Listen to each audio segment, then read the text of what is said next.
Optically denser and rare medium. यहाँ पे density से कोई लेना देना नहीं है, मास डेंसिटी से कोई लेना देना नहीं है, ये ऑप्टिकल डेंसिटी है। Optically denser and rare medium. एक होती है मास डेंसिटी, हैवी लाइट होना, ये ऑप्टिकल डेंसिटी है, ठीक है। Optically denser and rare medium, ये डिपेंड करता है what is the speed of light in a medium. हर मीडियम में स्पीड ऑफ लाइट अलग अलग होती है, तो जिस मीडियम में स्पीड ऑफ लाइट ज़्यादा है वो रेयर, और जिसमें स्पीड कम है वो denser, right.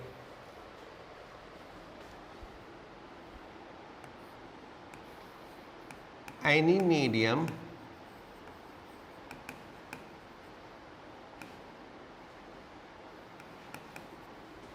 is called optically denser if speed of light in that medium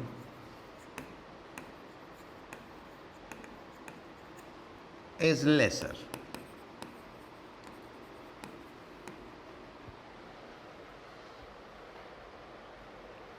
right, ठीक है। नाउ डेंसर और रेयर कंपैरिजन है, डेंसर और रेयर कंपैरिजन है। जैसे लंबा छोटा क्या चीज़ होता है, कंपैरिजन होता है, ठीक है ना। लाइक ये एक लाइन, ये एक लाइन, कौन सी लंबी? राइट साइड वाली। अब कौन सी लंबी? तो ये छोटी है, नहीं, इससे बड़ी है, इससे छोटी है, ठीक है ना। तो ये छोटा बड़ा कंपैरिजन होता है। लाइक वो छोटा है, वो बड़ा है, किसके कंपैरिजन में, राइट। तो छोटा बड़ा कोई मैथमेटिकल वो नहीं है। ऐसे ही डेंसर रेयर कंपैरिजन होता है। एक मीडियम किसी दूसरे मीडियम के कंपैरिजन में डेंसर हो सकता है और किसी तीसरे का मीडियम के कंपैरिजन में रेयर हो सकता है। तो it is a comparative study, not the absolute study, right.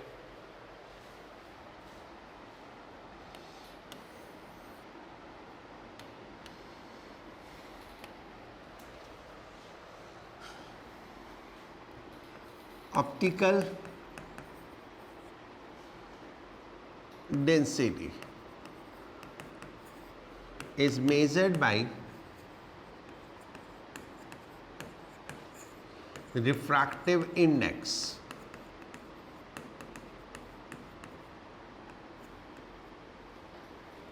ठीक है। रिफ्रैक्टिव इंडेक्स को n से भी रिप्रेजेंट करते हैं, म्यू से भी रिप्रेजेंट करते हैं, ठीक है। वो different books different system use करते हैं, n और mu, right.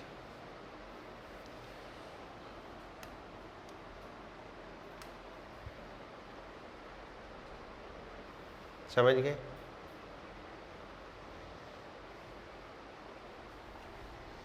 Now absolute refractive index,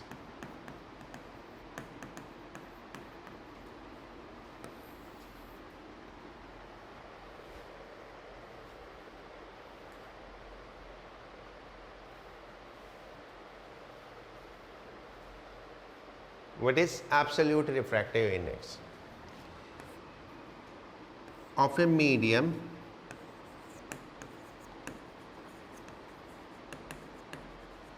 is ratio of speed of light in vacuum C से रिप्रेजेंट करते हैं। तो speed of light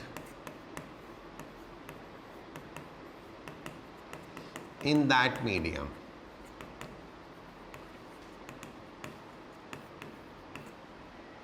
that is mu is equal to C by V। कोई unit नहीं, कोई डायमेंशन नहीं, ratio of speed है, ठीक है।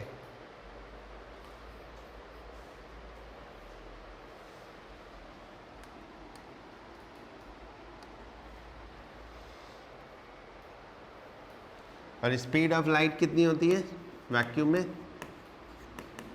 3 इंटू 10⁸ मीटर पर सेकेंड।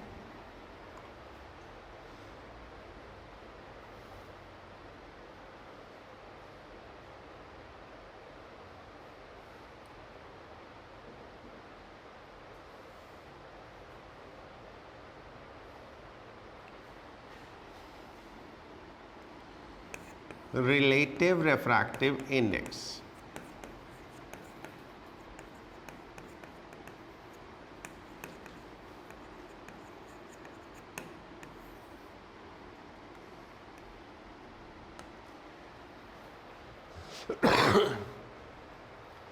ठीक है, रिलेटिव रिफ्रैक्टिव इंडेक्स क्या होती है? Refractive index of one medium with respect to other medium. Refractive index of medium 2 with respect to medium 1.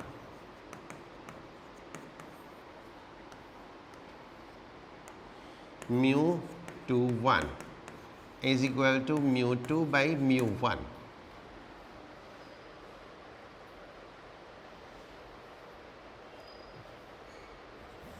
Correct?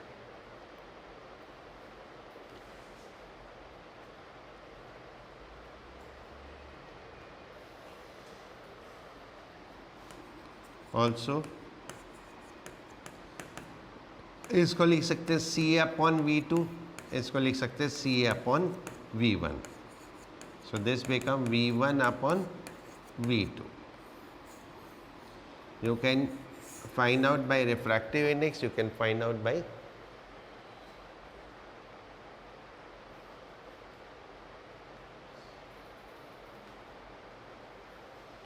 ठीक है। इतना समझ में आ गया? हो जाएगा, good.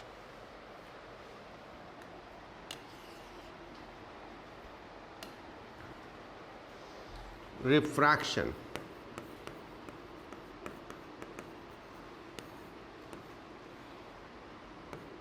is the phenomena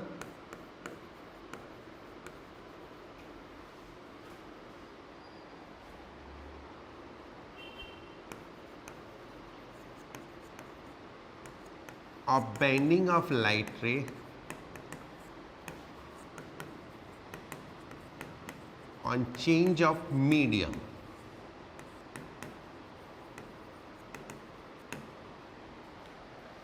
bending of light रे ऑन चेंज ऑफ मीडियम। जब मीडियम चेंज होता है तो लाइट बेंड होती है। Cause of refraction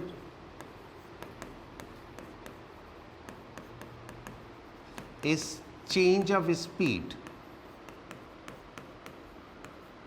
of light with change of medium। जब मीडियम चेंज होता है तो लाइट स्पीड चेंज होती है।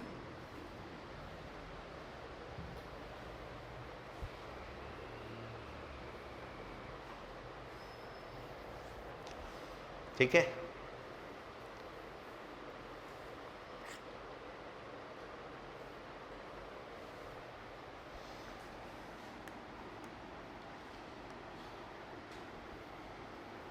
light ray bend towards normal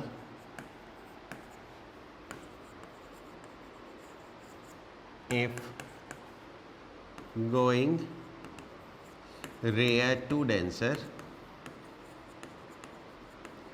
and bend away from normal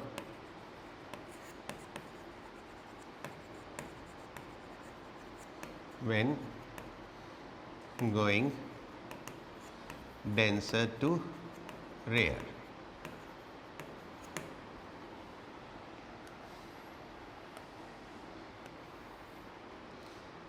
It is normal, ये एंगल ऑफ इंसिडेंस, ये angle of refraction. and mu2 is greater than mu1.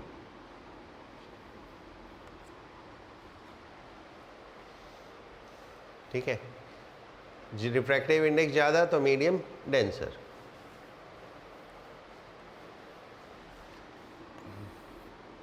And ये normal, it's incident and it is refraction. ये mu1, ये mu2. In this case mu2 less than mu1.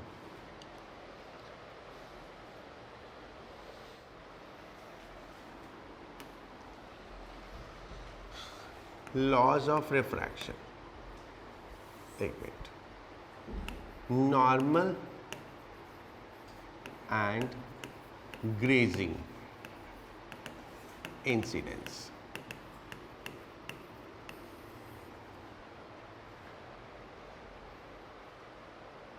Right?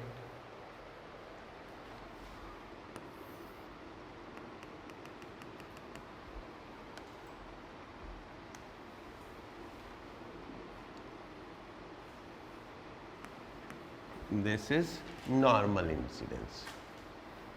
Angle of incidence is equal to 0.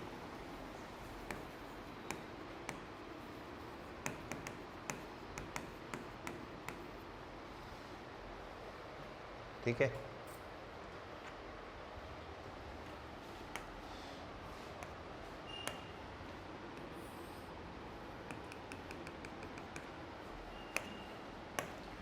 This is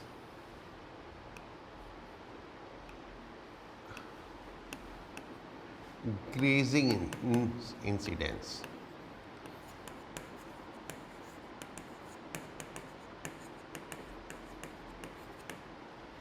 Grazing incidence जब angle of incidence 90 degree. Normal incidence when angle of incidence is 0. Okay.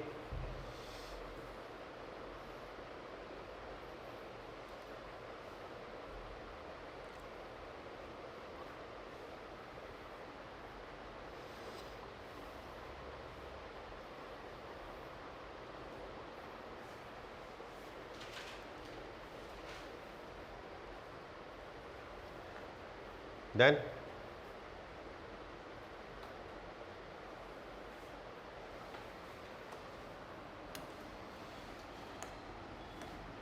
Laws of refraction.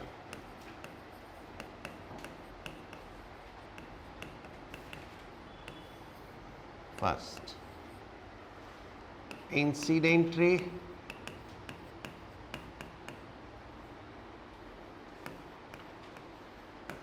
refracted ray and normal lie in same plane. Same वही जो reflection का rule है. ठीक है, ये हमारा normal, ये इंसिडेंट लाइट रे, ये रिफ्रैक्टेड लाइट रे, ये एंगल ऑफ इंसिडेंस, ये एंगल ऑफ रिफ्रैक्शन, ये mu1, ये mu2.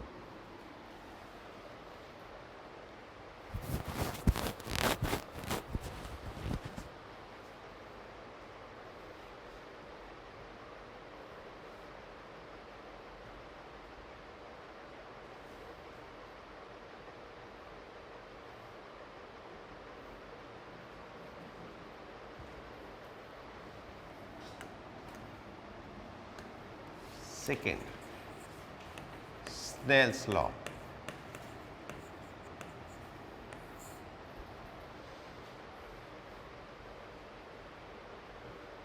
ठीक है, if light incident in medium of refractive index mu1 at angle I and refraction is in medium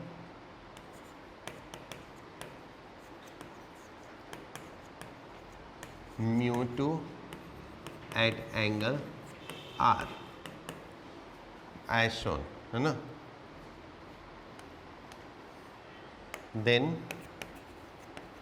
sin I upon sin R is equal to mu2 by mu1.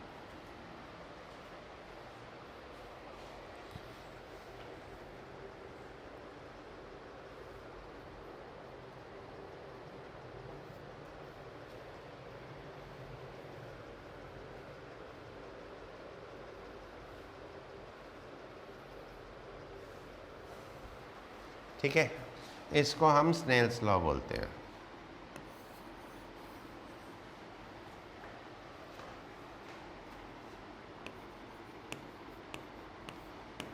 If I is equal to 0,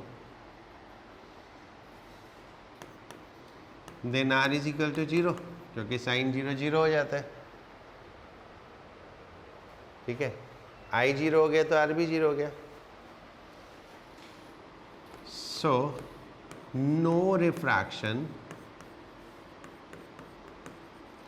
at normal incidence. यानी refraction सिर्फ तभी होगा जब incidence normal नहीं होगा. ठीक है, और नॉर्मल कभी होता नहीं है.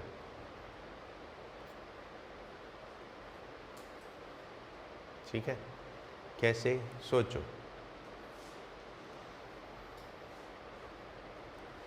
मान लो ये पानी है, पानी में एक पत्थर है और तुम यहां से इसको देख रहे हो, तो इज़न्ट इट नॉर्मल. ये लाइट नॉर्मल होगी ना.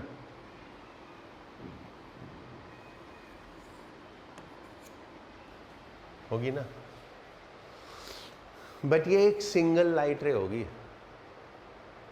आई का एक साइज होता है. ठीक है, तो ये आई होगी ऐसे,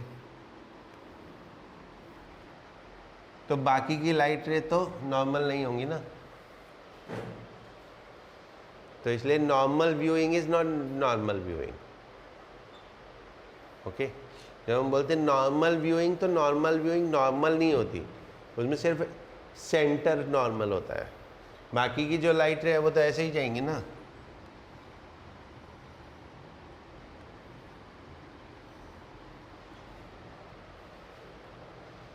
राइट, जो साइड में लाइट रे होंगी वो तो बैंड होके जाएंगी. ठीक है, तो इसलिए नॉर्मल इंसिडेंस होता है लेकिन नहीं होता है. ओके, हम देख नहीं सकते नॉर्मली किसी चीज़ को. नॉर्मली अगर देखेंगे तो भी part of light will be at certain angle. Okay,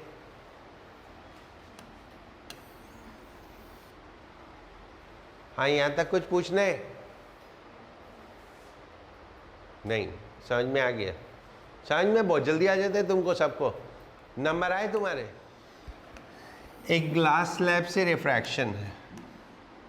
ठीक है, उसमें दोनों सरफेसेस पैरेलल है.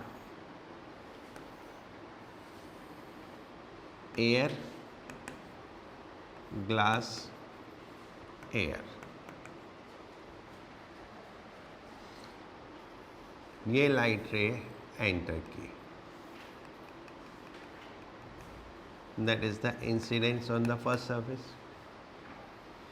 फिर ये लाइट ऐसे बैंड हो जाएगी क्योंकि ग्लास इज डेंसर.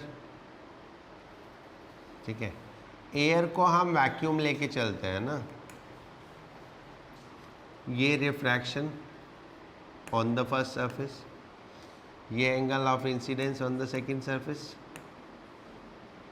और फिर ये तो इसका पाथ था.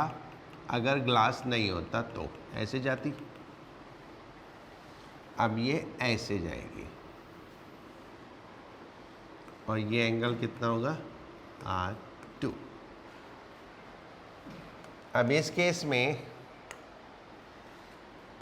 I1 is equal to R2 होगा और I2 is equal to R1 होगा.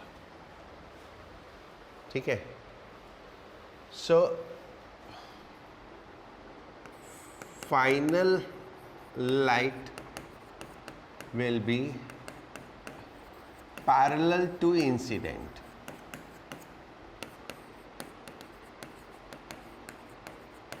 but laterally shifted.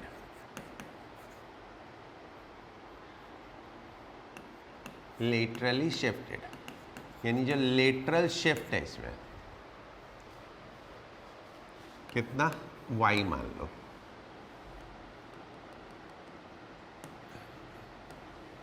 ये डिस्टेंस y, ठीक है। यहाँ पे मार्क कर लो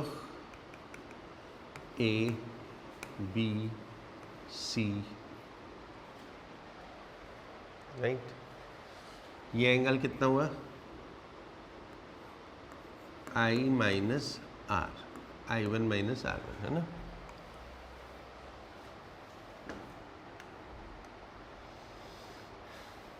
तो y कैसे निकालेंगे? y is equal to AC sine I1 minus R1।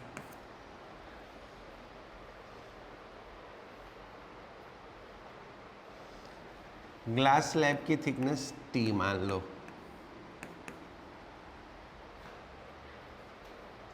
ठीक है। If thickness of glass slab is T,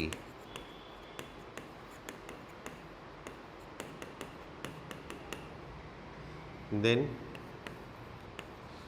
AC is equal to T by cos R1।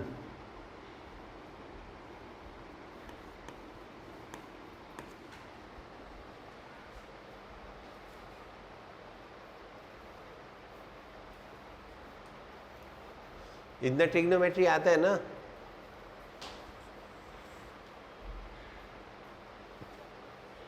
So y is equal to कितना हो गया T sine I1 minus R1 upon cos R1। इतना shift हो जाती है अपने पास से, बट रहती पैरेलल है, ठीक है। रास्ता बदल जाता है। Normal shift and apparent depth.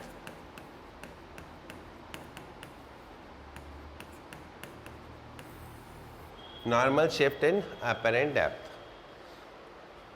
What is that? देखो कभी स्विमिंग पूल में देखो तो जो उसकी गहराई दिखाई देती है और जब अंदर जाओ तो उससे ज़्यादा होती है, ठीक है। तो जो हमें दिखता है दैट इज कॉल्ड अपरेंट, और जो उसकी डेप्थ है ना वो शिफ्टेड दिखती है। तो जितना वो शिफ्टेड दिखती है उसको बोलते हैं नॉर्मल शिफ्ट, ठीक है। ऐसा तब होता है जब हम नॉर्मली व्यूड करते हैं। मान लो ये एक ऑब्जेक्ट है, इसको हम नॉर्मल व्यूइंग कर रहे हैं। नॉर्मल व्यूइंग करेंगे तो क्या होगा, कुछ लाइट रेस तो साइड से भी जाएंगे, ठीक है। So then what will happen, the light ray will go like this. Light ray from the object will go like this, ऐसे, and then it will bend a little, ठीक है। थोड़ा सा ऐसे बैंड हो जाएगी। ये हमारा नॉर्मल हो गया।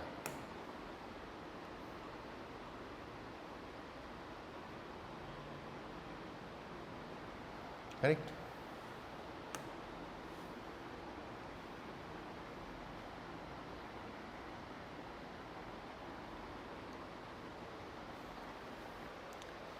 तो ये थोड़ा सा बैंड हो गई, और जब ये थोड़ा सा बैंड हो गई तो ये हमें यहां से आती हुई दिखाई देगी।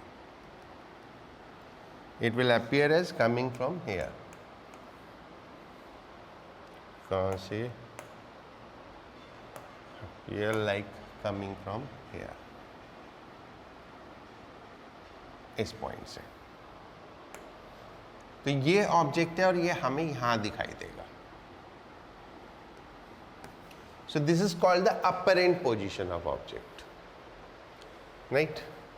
ये angle of incidence I, ये angle of refraction, ये medium 1, ये medium 2, ये लाइट रे ऐसे गई और यहाँ से हम देख रहे हैं नॉर्मल व्यू से, करेक्ट? तो ये जितनी डेप्थ पे दिखाई दिया that is called apparent depth, इसको हम बोलते हैं अपरेंट डेप्थ, और ये क्या थी? Actual depth. And this is what is called as normal shift, ये जितना शिफ्ट हो गया, ठीक है? So apparent depth is what when an object is viewed in a denser medium it appear raised, और जितना वो रेज दिखाई देता है उसको हम नॉर्मल शिफ्ट बोलते हैं, करेक्ट? तो ये डायग्राम है, डायग्राम तुम ड्रॉ कर लो, फिर मैं बाकी लिखता हूँ।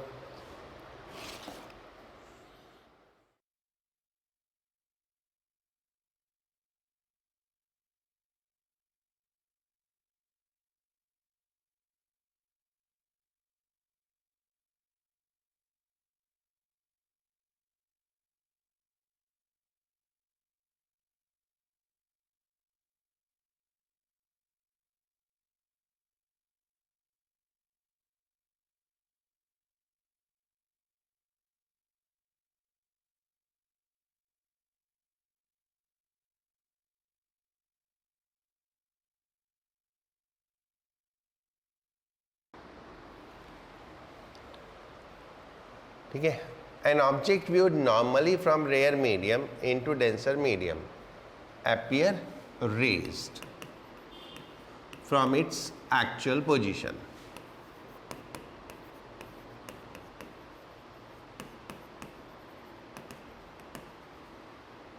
This is due to refraction.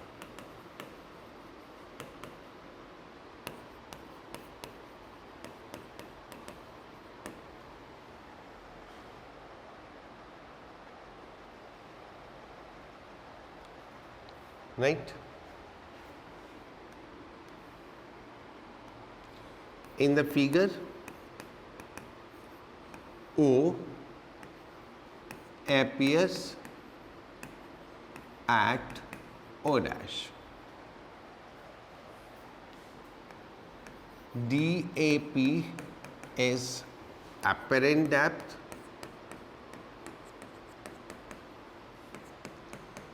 and X is normal shift.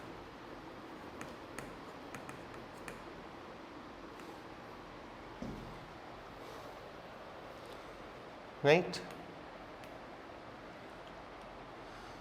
Now we have to find कितना shift हो जाता है. So we will use law of refraction, Snell's law, by law of refraction. What this law says?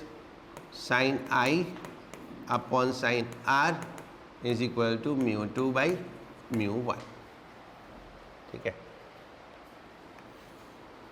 For a small angle, क्योंकि हम normal viewing है, viewed, it is being viewed normally, तो angle small है, ठीक है ना?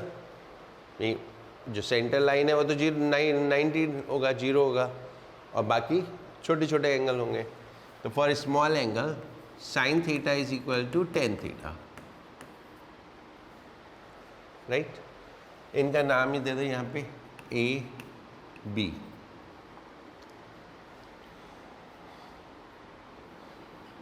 सो sine I is equal to 10i is equal to how much?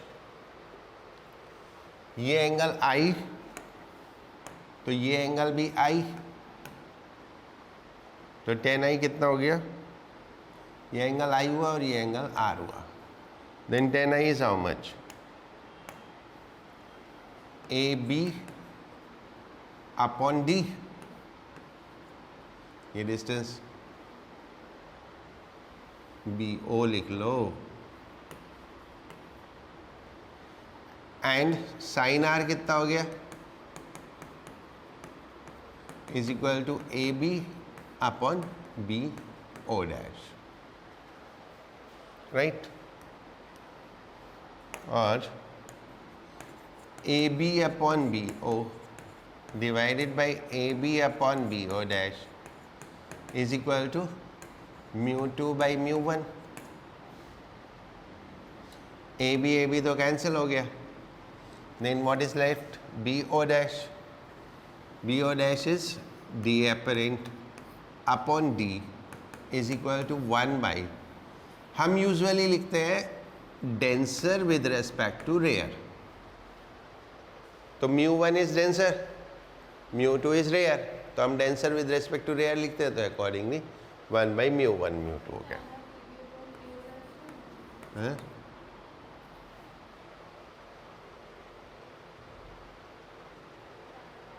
tan r a b upon b o dash।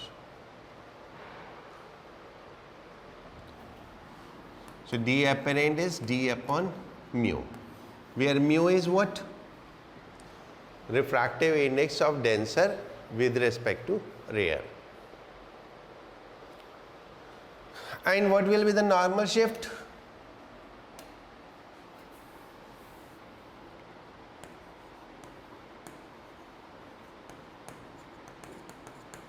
X is equal to d minus d apparent. So this is d minus d by mu. That much will be the shifting.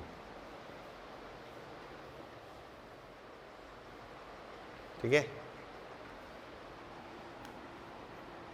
Now, first, अगर object के ऊपर multiple mediums हो, कैसे, मान लो object रखा है, उसके ऊपर एक ग्लास रख दिया, ग्लास के ऊपर पानी डाल दिया, फिर पानी के ऊपर तेल डाल दिया, ऐसे मल्टीपल मीडियम है। If object is viewed through multiple mediums,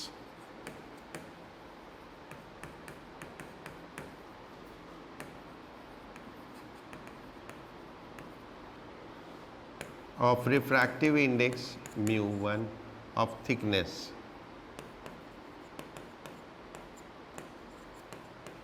d1 d2 d3 and so on, and refractive index μ1 μ2 and so on, then सबकी अपरेंट थिकनेस ले लेंगे। पहले वाले की कितनी हो गई, d1 अपॉन μ1, दूसरे वाले की d2 upon μ2, d3 upon μ3 and so on, ऐसे करते जाएंगे। ठीक है। Second, if object is viewed, उल्टा देखें तो from denser into rare,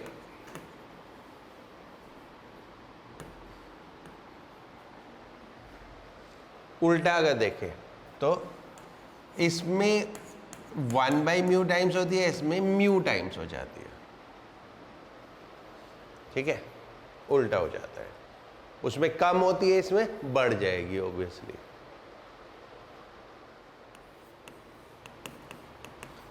critical angle and total internal reflection.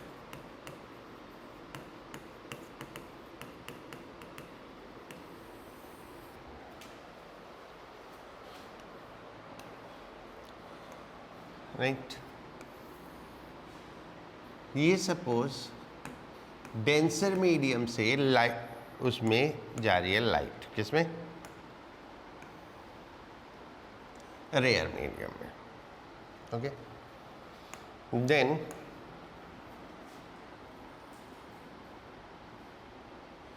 It goes like this.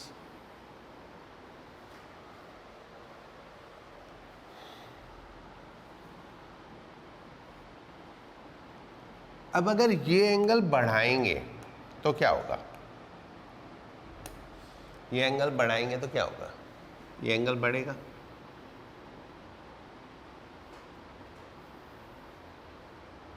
isn't it? अब बढ़ाते जाओ, वो एंगल भी बढ़ता जाएगा। एक पॉइंट तो आएगा ना जब वो कहाँ पहुंचेगा,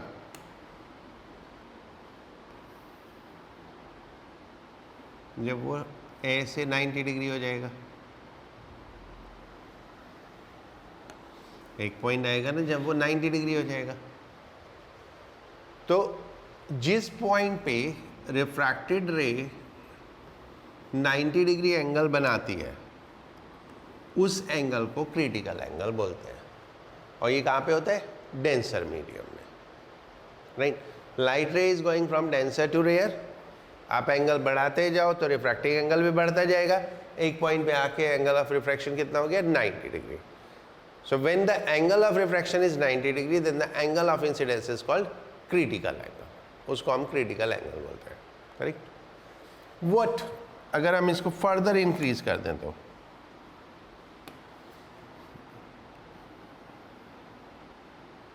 और बढ़ा दिया तो क्या होगा, फिर लाइट रे अंदर वापस आ जाएगी, ठीक है।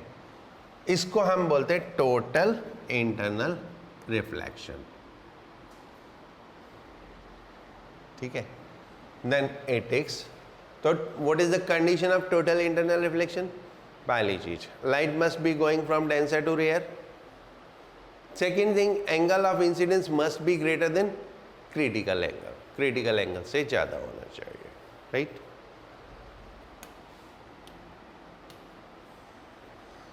When light goes from denser to rare,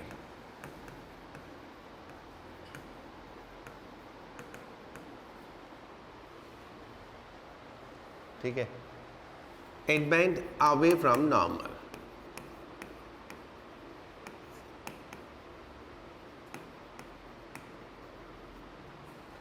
it went away from normal. On increasing angle of incidence in rare medium,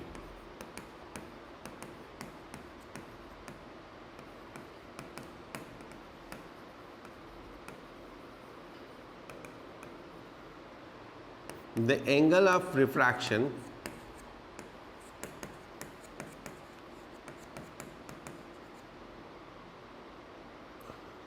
increasing angle of incidence in denser medium, है ना, इंसिडेंस तो डेंसर मीडियम में। The angle of refraction in rare medium also increases,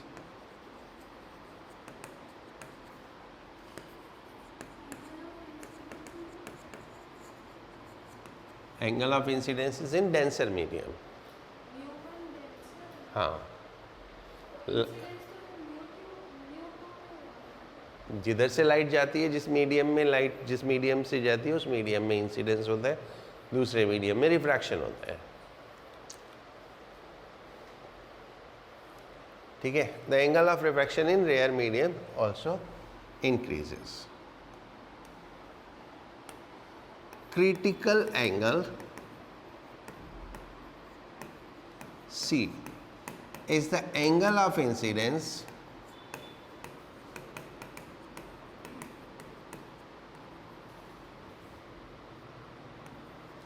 in denser medium at which angle of refraction is 90 degree, right? By law of refraction,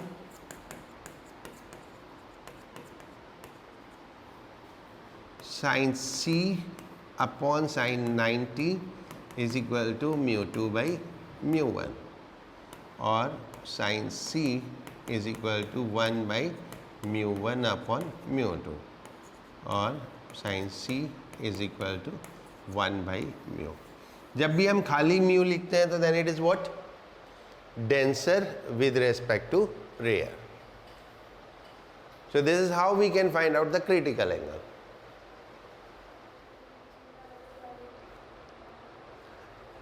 critical angle की value हर medium के लिए different होती है, ठीक है। Now what is total internal reflection?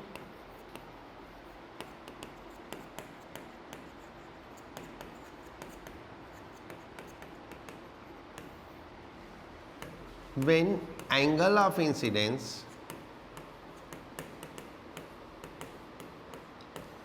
in denser medium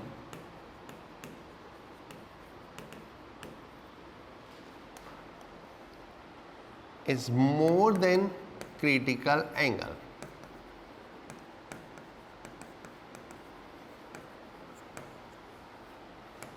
The light ray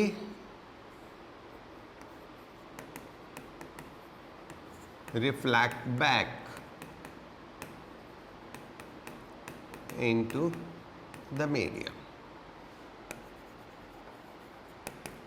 light रे वापस आ जाती है उसी मीडियम में. This phenomena is called total internal reflection.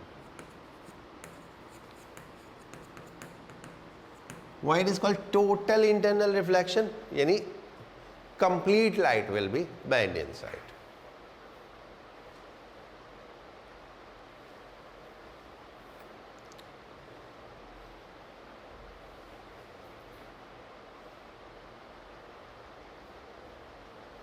So these are the two conditions. One, light should be going from denser to rare, and angle of incidence should be greater than critical angle.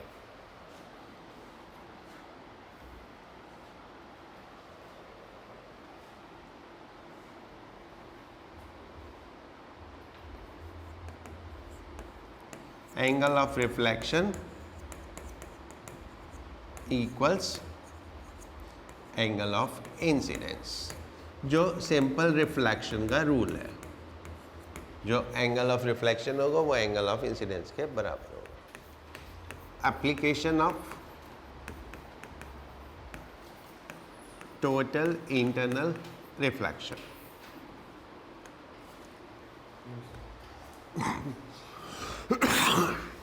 First is reflecting prism.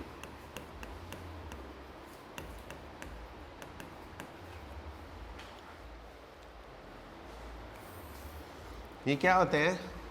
Isosceles prism होते हैं.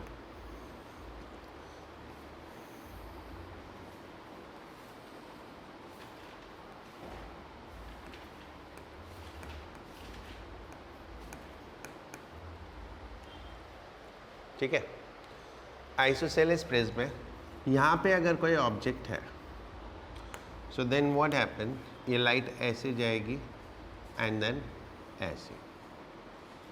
Correct. Total internal reflection हो जाएगा. Y? क्योंकि ये angle 45 degree है और refractive index glass की होती है 1.5.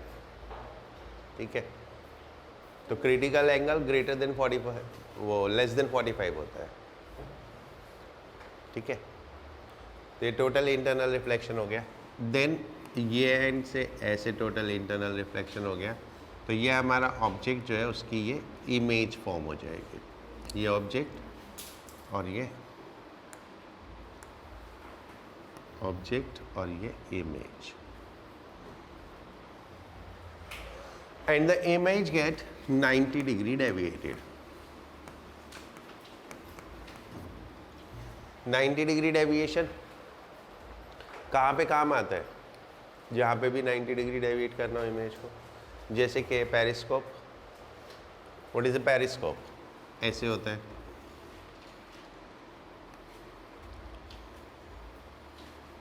तो यहाँ पे एक प्रिज्म लगा दिया, इससे लाइट ऐसे जाएगी, ऐसे रिफ्लेक्ट होगी. फिर यहाँ पे एक प्रिज्म लगा दिया तो ऐसे रिफ्लेक्ट होके ऐसे चली जाएगी. What is the advantage of using the prism instead of mirror? हम मिरर भी यूज़ कर सकते हैं सेम काम के लिए.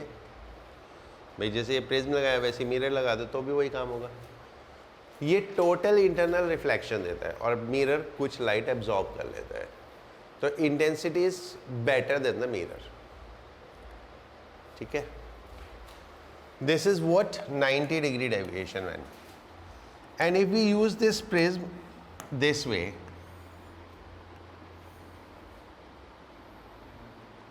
ये 90 डिग्री एंड ये हमारा object, so then it will get reflected twice.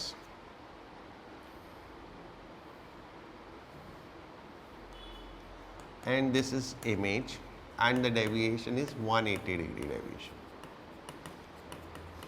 उल्टी हो गई इमेज. कहाँ यूज़ होता है? उल्टी इमेज को सीधा करने में.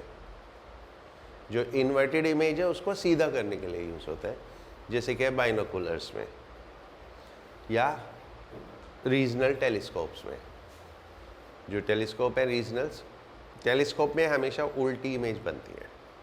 बट प्लैनेट्स को देखेंगे, एस्ट्रोनॉमिकल ऑब्जेक्ट्स में तो उल्टा सीधा कुछ है नहीं, क्योंकि वो तो स्फेरिकल है.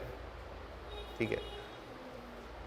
लेकिन अगर हम रीजनल यूज़ कर रहे हैं, लाइक कुतुब मीनार को देख रहे हैं, तो वो उल्टी दिखाई देगी, तो उसको सीधा करने के लिए ये प्रिज्म यूज़ करते हैं. ठीक है. We could have use the mirror, but what is the advantage of using the prism? Light is totally reflected, so they are better reflector than the mirror. Mirror से better reflector होता है. That is one application. तुम लोग सुधर जाओ, time से आने लगो, समझ गए? नेक्स्ट टाइम से मैं क्लास 5 मिनट पहले शुरू करूँगा. Okay.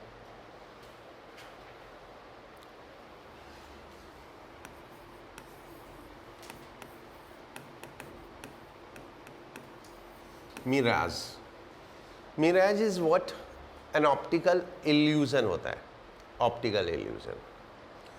How it goes like, summer में जो ग्राउंड है वो हॉट हो जाती है, और ऊपर जैसे जैसे हम ऊपर जाएंगे तो कोल्डर रहता है. तो cold air is denser then the hot air. तो ऊपर डेंसिटी, ऑप्टिकल डेंसिटी की बात कर रहा हूँ मैं, बाकी तो जो भी है वो है. ऑप्टिकल डेंसिटी ऊपर ज़्यादा है और नीचे कम होती जाती है. So if we are looking for an object, say one of the tree, तो देन इससे जब लाइट आएगी तो यहाँ से ऐसे बैंड होती जाएगी, डेंसर से रेयर में जाएगी तो band away from the normal. So it goes like this, ऐसे. एंड एक पॉइंट पे आके ये एंगल क्रिटिकल एंगल के बराबर हो जाएगा और फिर ये टोटली रिफ्लेक्ट हो जाएगी. यहाँ से हम देख रहे हैं तो हमें ये इमेज यहाँ पे दिखाई देगी. हमें ऐसे लगेगा ये पेड़ यहाँ पे है. ठीक है. हमें ऐसा लगता है ये पेड़ यहाँ पे है. बाकी आगे का काम हमारा दिमाग खुद कर लेता है कि पानी होगा तभी पेड़ ऐसे दिख रहा है. इमेज तो पानी में दिखती है. ठीक है. तो अगर हमें इमेज ग्राउंड में दिखाई दे रही है तो वी अवर सेल्फ कंक्लूड कि यहाँ पानी होगा. That is what is happens with the deers in the deserts. They always feel वहाँ पे पानी है and they run towards the water, and वहाँ पहुँचते हैं तो वहाँ पानी होता नहीं है. ठीक है. The same thing you can observe in summers. Summers में अगर स्ट्रेट रोड पे जा रहे हो तो दूर कहीं पानी दिखाई देता है, और जब पास में पहुंचते हैं तो वहाँ दिखता ही नहीं है, पानी होता ही नहीं है. ठीक है. ऐसे ही इमेज फॉर्मेशन दिखाई देती है, but that happens in summer. और वो भी आप स्ट्रेट रोड पे हो तो बहुत दूर दिखता है कहीं. ठीक है. That is called mirage. And इसका रिवर्स प्रोसेस होता है लूमिंग. इसका रिवर्स प्रोसेस होता है looming. That happens in the colder region. जो ग्राउंड है वो कोल्ड होता है, ऊपर थोड़ा हॉट होता है. ठीक है. तो then what happens, the light goes like this. जैसे सपोज इग्लू है, सुना है ना? ठीक है. तो इससे जब लाइट जाती है तो इट इज लाइक दिस. ये ऐसे बैंड होती है,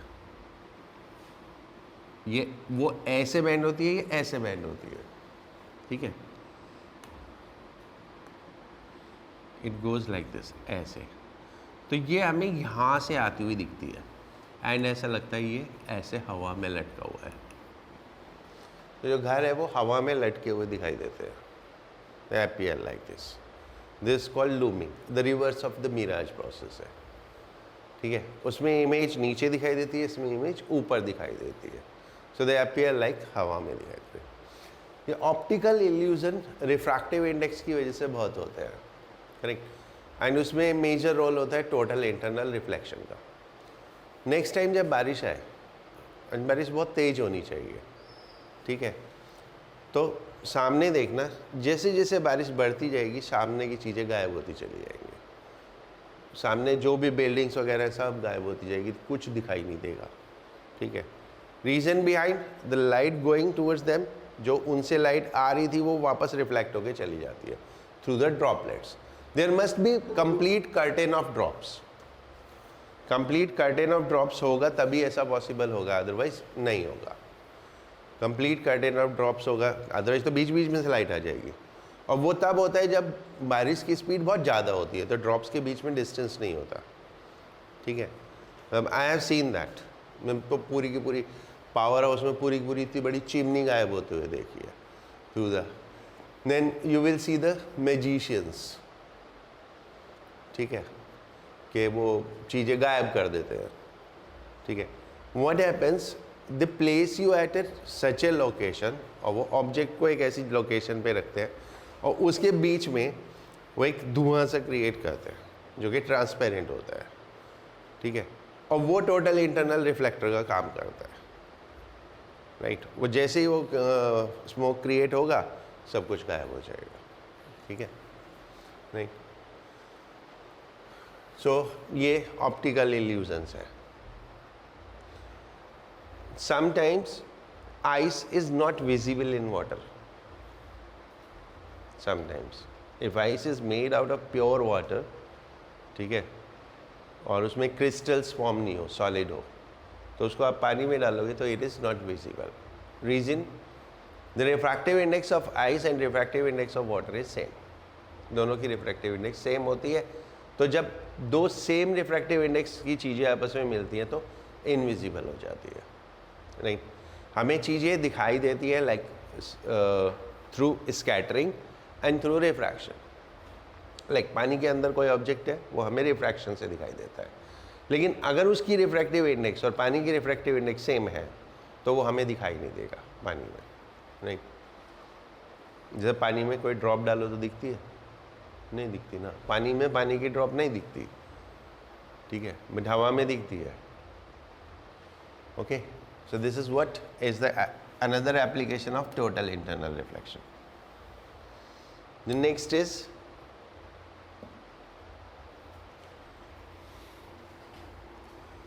optical fiber.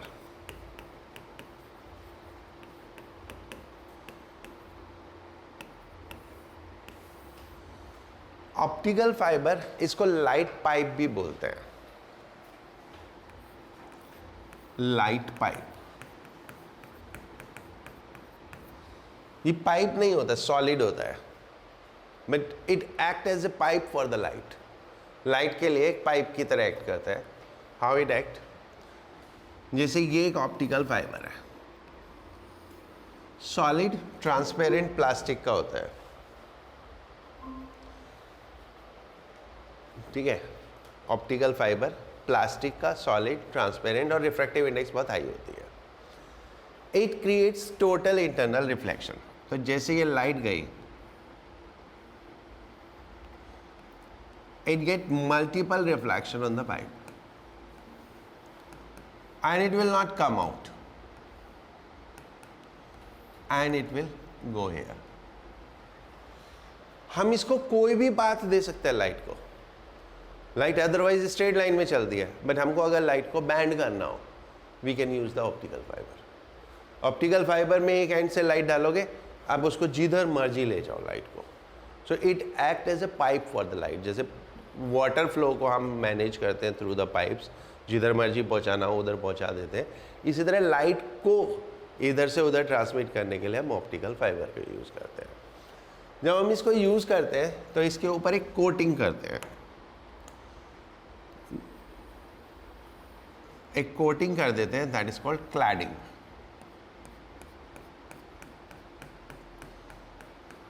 वैसे ही जैसे इलेक्ट्रिक वायर नहीं होते, अंदर कॉपर वायर है, उसके बाहर एक इंसुलेटेड वायर है, ठीक है, तो ऐसे क्लैडिंग कोटिंग कर देते हैं। कोटिंग करके देन व्हाट हैपेंस, वो लो रिफ्रैक्टिव इंडेक्स की कोटिंग करते हैं, जिससे हम इनको ऐसी जगह यूज़ करते हैं जहाँ जिनकी रिफ्रैक्टिव इंडेक्स इससे ज़्यादा हो सकती है। बट अगर हम कोटिंग करते तो फिर हम इसको किसी भी ऐसी जगह यूज़ करें जहाँ इनकी रिफ्रैक्टिव इंडेक्स इससे ज़्यादा भी है, तो भी टोटल इंटरनल रिफ्लेक्शन होगा। इसका यूज़ किस किस में होता है?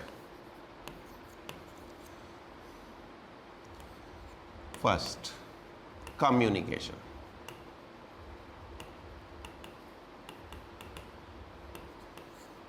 मेडिकल साइंस, एंड उसके अलावा जहाँ भी आप यूज़ करना चाहो, these are the most common use in communication and in medical science. जितना भी इंटरनेट है, internet communication, that is through optical fibre, वो सारा ऑप्टिकल फाइबर से होता है। What is the advantage of using the optical fibre for the communication? Loss नहीं होता, सिग्नल लॉस नहीं होता, क्योंकि इधर से घुसेगा तो उधर ही निकलेगा, कहीं जाएगा ही नहीं, ठीक है, बिल्कुल पानी की तरह पाइप में इधर से जितना डाला उतना उधर ही निकलेगा, वो कहीं जाएगा नहीं, तो कोई भी लॉस नहीं होता। जबकि अगर हम थ्रू स्पेस करेंगे तो इट स्प्रेड्स।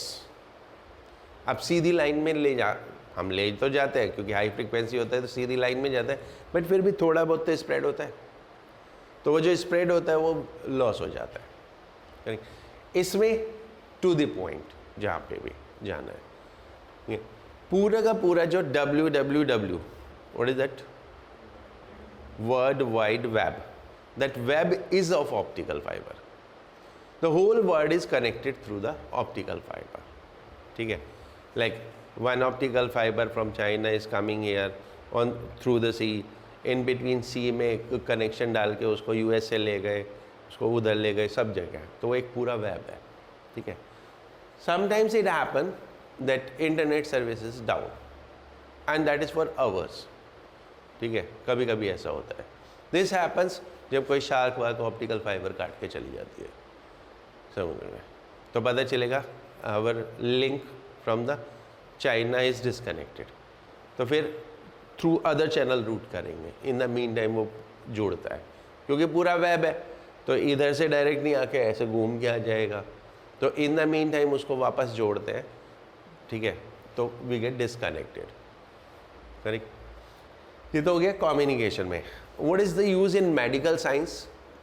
मेडिकल साइंस में you would have heard angiography, that is बहुत कॉमन चीज़ है एंजियोग्राफी, ठीक है। उसमें इसको क्या करते हैं, like how the ease to medical science it gives. सोचो, पहले पुराने ज़माने में हार्ट होता था, उसमें कुछ हुआ तो उसको खोला, ठीक है, पहले यहाँ पे इतना बड़ा छेद किया, इधर ही होता है, हाँ इधर ही होता होगा, बीच में होता है वैसे, ठीक है, यहाँ पे इतना बड़ा छेद किया, फिर उसके अंदर से खोला, उसमें देख के उसको ठीक किया, फिर बंद किया, फिर आदमी काम करने लायक हुआ। 15 दिन तक आदमी हॉस्पिटल में पड़ा है, बिकॉज वो इतना बड़ा खोल देते हैं कि उसको बंद होने में टाइम लगता है।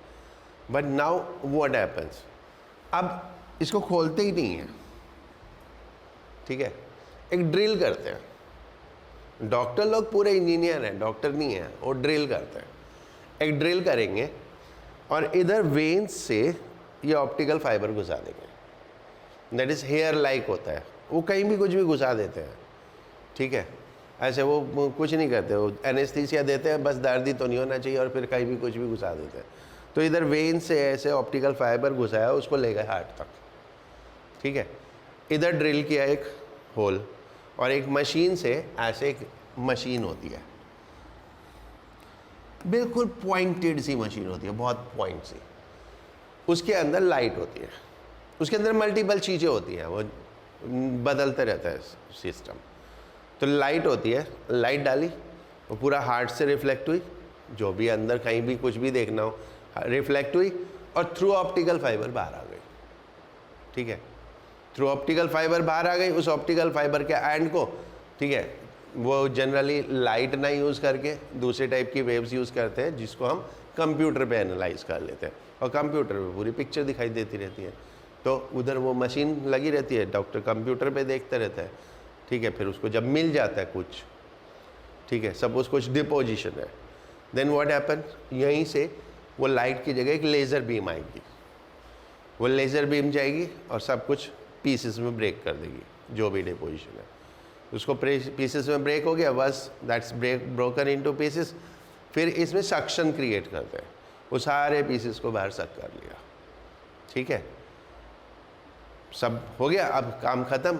ड्रिल वो मशीन निकाली, एक छोटी सी टेप चिपकाई, जाओ घर, काम ख़त्म। So that is how ease is created. This is because we are able to see what is going inside. पहले पूरा खोल के देखना पड़ता था, अब अंदर क्या है वो बिना खोले कैसे दिखाई देगा। So now they can see through that, उसके थ्रू देख सकते हैं। अब पूरी बॉडी में कहीं भी पहुंच जाते हैं, ये कुछ भी देखना हो तो देख लेते हैं, ठीक है। So these are the two basic use of the optical fibre. एक बहुत कॉमन यूज़ होता है, अगर कहीं से ऑप्टिकल फाइबर मिले तो बहुत डेकोरेटिव बना सकते हैं आइटम। कैसे, एक ग्लास बाउल लो, उसके अंदर कुछ कलर्ड पेपर्स डाल दो, ठीक है, कलर्ड पेपर्स डाल दो, और ये झाड़ू की तीलियों जैसे होते हैं, ऐसे डाल दो ऑप्टिकल फाइबर्स कुछ, तो it will become like this, ऐसे फ्लावर टाइप, ठीक है। एंड फिर वो जो कलर है ना वो ऊपर दिखाई देता है उनके ऊपर, तो ऐसे लगता है इन स्टेम्स के ऊपर फ्लावर्स आ रखे हैं, दिस अपीयर लाइक, क्योंकि वो लाइट उधर से पास होके उनसे वहाँ टॉप पे आ जाती है, तो वो वहाँ पे टॉप पे फ्लावर्स का लुक देता है। तो मिलते हैं बाज़ार में डेकोरेटिव पीसेस, करेक्ट। समझ में आया? This was the complete use application of the total internal reflection, ठीक है। हमारे सिलेबस में ऑप्टिकल फाइबर है, बट बाकी भी जनरल नॉलेज के लिए पता होना चाहिए। One more is there, that is called diamond, ठीक है, मैं वैसे ही बता दे रहा हूँ। Diamond, why diamond is costly? दो रीज़न है। वन, वो बहुत टफ है, बहुत रिजिड है, जिसको हम 11th क्लास में पढ़ते थे ना, परफेक्टली इलास्टिक मटेरियल है, राइट, डिफॉर्म करना बहुत मुश्किल है, तो बहुत टफ मटेरियल है। उसके इक्विवेलेंट क्वार्ट्ज होता है, quartz is also like that, quartz भी ट्रांसपेरेंट होता है डायमंड लाइक, ठीक है। अब क्योंकि वो बहुत टफ है तो उसको कट करना बहुत मुश्किल होता है, तो उसकी जो कटिंग्स होती हैं वो बहुत डिफिकल्ट होता है। और फिर कटिंग्स में कटिंग ऐसे होनी चाहिए, लाइक जो कट्स है ना वो बहुत मैटर करते हैं किसी भी डायमंड में। अगर कट्स प्रॉपर हैं, ठीक है, लाइक ऐसे, तो एक बार लाइट अंदर घुसी वो वापस नहीं आ पाएगी बाहर। It keep on reflecting inside, and every reflection will create a sparkle. So they are sparkling, ठीक है। And humans शुरू से ही sparkling और चमकती हुई चीज़ों के शौकीन है। Why gold is, मतलब what is special in the gold? What is special in the silver? कि हम उसको इकट्ठा करते रहते हैं, ठीक है। That's our, वो कहते हैं, इंग्लिश वर्ड भूल गया, बस ऐसे कह लो कि हमें शाइनी चीज़ें इकट्ठा करना अच्छा लगता है। जो शाइनी चीज़ें होती हैं कहीं पे भी, कुछ भी, इवन बीच पे भी जाओ, कोई पत्थर चमकता ऐसा दिखाई देता है तो we use to pick it up, ठीक है। तो ये एक कॉमन है, इसलिए गोल्ड प्रोमिनेंट होता चला गया and it become a precious metal, right. ऐसे डायमंड, रीज़न स्पार्कल्स बहुत ज़्यादा होते हैं, बहुत ज़्यादा स्पार्कल्स देता है। एक ग्लास को आप कट कर दो, क्रिस्टल ग्लासेस होते हैं, they do gives sparkle, but उतना नहीं जितना डायमंड देता है, ठीक है। जो डायमंड स्पार्कल्स देता है उतने नहीं, करेक्ट। सो ये स्पार्कलिंग, तो इस वजह से डायमंड बहुत कॉस्टली हो जाता है कि उसके कट्स बहुत मैटर करते हैं, ठीक है। देन नेक्स्ट इज बचपन में पढ़ा था रेनबो, पता ही होगा, ठीक है। That is again total internal reflection. Rainbow में एक सिंगल रेनबो होता है, एक डबल रेनबो होता है। सिंगल रेनबो कब क्रिएट होता है? सिंगल रेनबो क्रिएट होता है जब लाइट रिफ्लेक्ट वंस, ऐसे ये सन से लाइट आ रही है और ये हम तक जा रही है, ठीक है, तो ये कलर सेपरेशन हो जाता है। But if light reflect twice,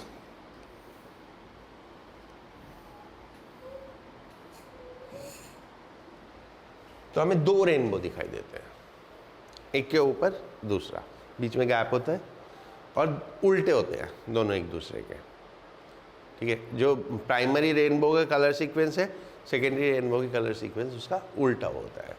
तो दो रेनबो क्रिएट होते हैं जब डबल रिफ्लेक्शन हो जाए इस साइड। अगर सिंगल रिफ्लेक्शन है तो there is only one rainbow, right. And rainbow obviously light पीछे से आती है और यहाँ हमारे पास आती है, तो जब सन हमारे पीछे होगा तभी हमें रेनबो दिखाई देगा। और रेनबो तभी दिखाई देता है जब मॉइस्ट हो, जो वाटर ड्रॉपलेट्स होनी चाहिए, ठीक है, मीडियम में, राइट। इसीलिए बारिश के बाद यूजुअली दिखाई देता है, बारिश के बाद, क्योंकि वो डस्ट के साथ ड्रॉप्स हैंगिंग होती हैं, ठीक है। हाँ, कुछ पूछना है इसमें?